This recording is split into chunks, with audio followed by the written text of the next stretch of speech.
Me, myself, I was a machinist. And the first thing I did when I saved enough money was to buy me a house.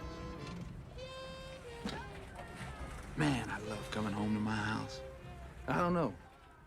I guess maybe I just loved owning something.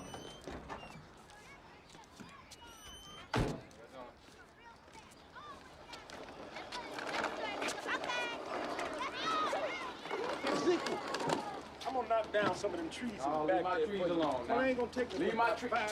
Get on.